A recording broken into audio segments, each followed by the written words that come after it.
आज की जो ये प्रेस कॉन्फ्रेंस है ये इस इशू के लेके है कि आज हमने एक साल पहले प्रेस कॉन्फ्रेंस की थी। उसके प्रेस कॉन्फ्रेंस का पर्पज़ ये था कि जितने भी खंडित मंदिर हैं कश्मीर में उन सब को दोबारा से रेनोवेट किया जाए, ना कि आर्कियोलॉजिकल साइट के तौर पे बल्कि वर्शिपिंग टेम्पल के तौर पे, ताकि जो धर्म की स्थापना हुई थी वहाँ पे और जिसकी डिस्ट्रक्शन वहाँ पे हुई उसको दोबारा से रिस्टोर किया जा सके।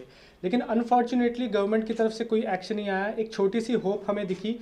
एलजी ने हमारे प्रेस कॉन्फ्रेंस के बाद उसके बाद हमने एक रिप्रेजेंटेशन भी भेजी थी। उसके बाद एलजी साहब ने एक 8 मेंबर्स की कमेटी बिठाई, मीटिंग की और कहा कि मुझे डाटा चाहिए कि कौन कौन से ऐसे खंडित मंदिर हैं जो कश्मीर में अभी भी स्थित हैं।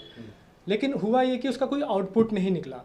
ये बहुत ही अनफॉर्चुनेट है कि आप एक तरफ बात करते हो, हमारी सरकार है भारत सरकार, एक तरफ कश्मीरी पंडितों की रीसेटलमेंट की वहाँ बात करती है, लेकिन इनकी मंशा जो है बिल्कुल भी नहीं है वहाँ पे धर्म को रिस्टोर करने की, हिंदू धर्म की स्थापना करने की। अब हमने एक आरटीआई लगाया था नारनाग के ऊपर। सबसे पहले तो हमने मारतंड पे इशू उठाया था, उस मारतंड का कुछ भी नहीं हुआ।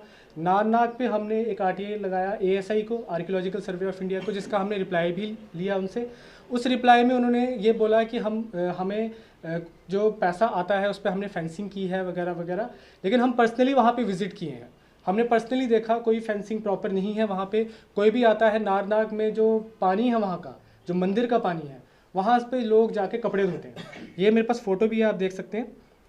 ये फ़ोटो भी है जो हमने पर्सनल लेवल पे हमने इसको क्लिक किया है वहाँ पे, कि वहाँ पे जाके वो लोग कपड़े धोते हैं और ऐसी बुरी कंडीशन है वहाँ पे, ये पानी में अब पाँव भी डालेंगे, सब कुछ करेंगे।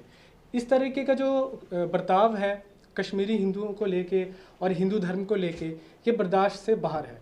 मेरी डिमांड सरकार से ये है कि नारनाग ही नहीं, उन सभी खंडित मंदिरों को दोबारा से रेनोवेट किया जाए ताकि धर्म की स्थापना हो। अगर कश्मीरी पंडित वहाँ जाएं तो रीसेटलमेंट के साथ साथ उनके रहने का इंतज़ाम भी हो और साथ ही उनकी सुरक्षा भी हो, खंडित मंदिरों को दोबारा से निर्माण भी हो और फिर से वहाँ पे पूजा पाठ अर्चना किया जाए।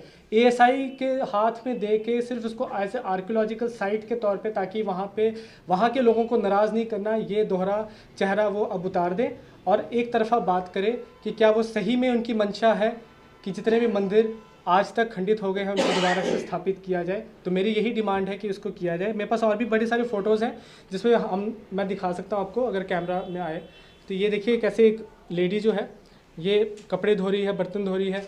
ये सारी एक्टिविटीज़ हमने वहाँ पे वॉच किए हैं। तो ये इस तरीके की हरकतें वहाँ पे हो रही हैं और एएसआई दूसरी तरफ क्लेम करती है कि हमने पूरा सिक्योरिटी के लिए एक बंदा भी रखा वहाँ पे, और अनफॉर्चुनेटली वहाँ पे कोई हिंदू नहीं है उसका ख्याल रखने के लिए। बीच बीच में जाते हैं अगर पूजा पाठ करने भी वहाँ पे, तो वो कुछ ही दिन कर पाते हैं, ज़्यादा किसी को इतना हिम्मत नहीं है कि वो जाके करें। बात ये है कि अगर आपकी मंशा थी, अगर आप चाहते थे कि कश्मीरी हिंदू वहाँ पे रिसेटल हो विद धर्म, विद द रिस्टोरेशन ऑफ धर्मा, तो आपको एक चीज़ करनी चाहिए थी कि आपको वहाँ पे सबसे पहले उन खंडित मंदिरों का निर्माण करवाना चाहिए था। एलजी साहब ने 8 मेंबर की कमेटी बनाई।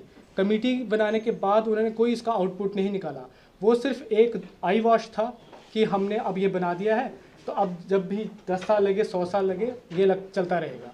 कमेटी फाइंड आउट करती रहेगी, लेकिन फाइंड आउट करने वाली कोई बात ही नहीं है। हमने जितनी आरटीआई लगाई उसमें कई सारे ऐसे मंदिर हैं जो अभी भी खंडित हालत में है और कोई उसका ख्याल नहीं रख रहा है, कोई अपने सिर पे नहीं ले रहा है कि कौन उसको रिकंस्ट्रक्ट करेगा, रेनोवेट करेगा। इसके साथ ही को कोई जवाब बिल्कुल आया और उसमें बताया गया कि कौन सा भी खंडित मंदिर है, कौन से खंडित मंदिर नहीं है, जो सोशल मीडिया पे मैं बाद में उसको रिवील भी करूंगा अलग से पूरा डाटा के साथ।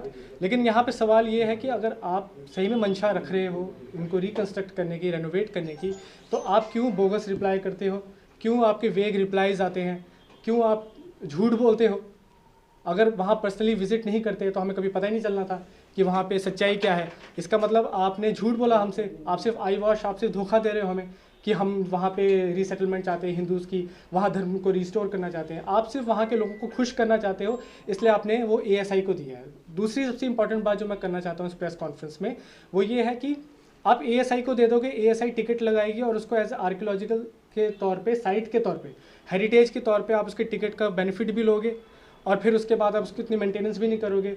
धर्म का तो स्थापना दूर की बात, वहाँ तो कोई हिंदू वहाँ पे जाके पूजा पाठ तो कर ही नहीं पाएगा। तो मेरी ये डिमांड है, हम एकजुट की तरफ से ये डिमांड है सरकार को कि सिर्फ उसको आर्कियोलॉजिकल साइट के तौर पे ही नहीं, बल्कि उसको ऐसे मंदिर के तौर पे उसको इसका निर्माण किया जाए, ताकि वहाँ पूजा अर्चना वगैरह शुरू हो सके। तो ये हम कहना चाहते हैं। धन्यवाद।